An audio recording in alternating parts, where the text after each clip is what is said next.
അധ്യായം 12.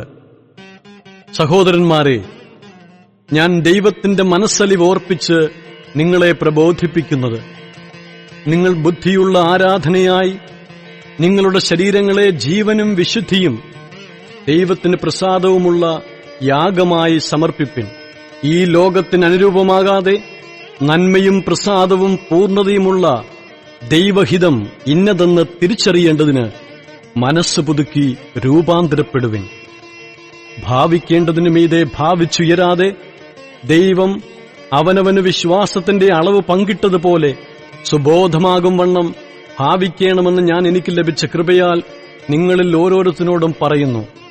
ഒരു ശരീരത്തിൽ നമുക്ക് പല അവയവങ്ങളുണ്ടല്ലോ, എല്ലാ അവയവങ്ങൾക്കും പ്രവൃത്തി ഒന്നല്ല താനും.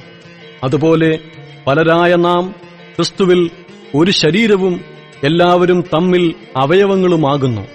ആകയാൽ നമുക്ക് ലഭിച്ച കൃപയ്ക്കൊത്തവണ്ണം വെവ്വേറെ വരമുള്ളതുകൊണ്ട് പ്രവചനമെങ്കിൽ വിശ്വാസത്തിനൊത്തവണ്ണം, ശുശ്രൂഷയെങ്കിൽ ശുശ്രൂഷയിൽ, ഉപദേശിക്കുന്നവൻ എങ്കിൽ ഉപദേശത്തിൽ, പ്രബോധിപ്പിക്കുന്നവൻ എങ്കിൽ പ്രബോധനത്തിൽ, ദാനം ചെയ്യുന്നവൻ ഏകാഗ്രതയോടെ, ഭരിക്കുന്നവൻ ഉത്സാഹത്തോടെ, കരുണ ചെയ്യുന്നവൻ പ്രസന്നതയോടെ ആകട്ടെ. സ്നേഹം നിർവ്യാജമായിരിക്കട്ടെ. തീയതിനെ വെറുത്ത് നല്ലതിനോട് പറ്റിക്കൊള്ളുവിൻ. സഹോദരപ്രീതിയിൽ തമ്മിൽ സ്ഥായി പൂണ്ട് ബഹുമാനിക്കുന്നതിൽ അന്യോന്യം മുന്നിട്ടുകൊള്ളുവിൻ. ഉത്സാഹത്തിൽ മടുപ്പില്ലാതെ ആത്മാവിൽ എരിവുള്ളവരായി കർത്താവിനെ സേവിപ്പിൻ. ആശയിൽ സന്തോഷിപ്പിൻ. കഷ്ടതയിൽ സഹിഷ്ണുത കാണിപ്പിൻ. പ്രാർത്ഥനയിൽ ഉറ്റിരിപ്പിൻ. വിശുദ്ധന്മാരുടെ ആവശ്യങ്ങളിൽ കൂട്ടായ്മ കാണിക്കുകയും അതിഥി സൽക്കാരം ആചരിക്കുകയും ചെയ്യുവിൻ. നിങ്ങളെ ഉപദ്രവിക്കുന്നവരെ അനുഗ്രഹിപ്പിൻ, ശപിക്കാതെ അനുഗ്രഹിപ്പിൻ. സന്തോഷിക്കുന്നവരോടുകൂടെ സന്തോഷിക്കുകയും കരയുന്നവരോടുകൂടെ കരയുകയും ചെയ്യുവിൻ. തമ്മിൽ ഐകമത്യമുള്ളവരായി വലിപ്പം ഭാവിക്കാതെ എളിയവരോട് ചേർന്നുകൊള്ളുവിൻ.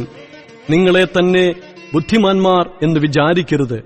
ആർക്കും തിന്മയ്ക്ക് പകരം തിന്മ ചെയ്യാതെ സകല മനുഷ്യരുടെയും മുമ്പിൽ യോഗ്യമായത് മുൻകരുതി കഴിയുമെങ്കിൽ നിങ്ങളാൽ ആവോളം സകല മനുഷ്യരോടും സമാധാനമായിരിപ്പിൻ. പ്രിയമുള്ളവരെ, നിങ്ങൾ തന്നെ പ്രതികാരം ചെയ്യാതെ ദൈവകോപത്തിന് ഇടം കൊടുപ്പിൻ.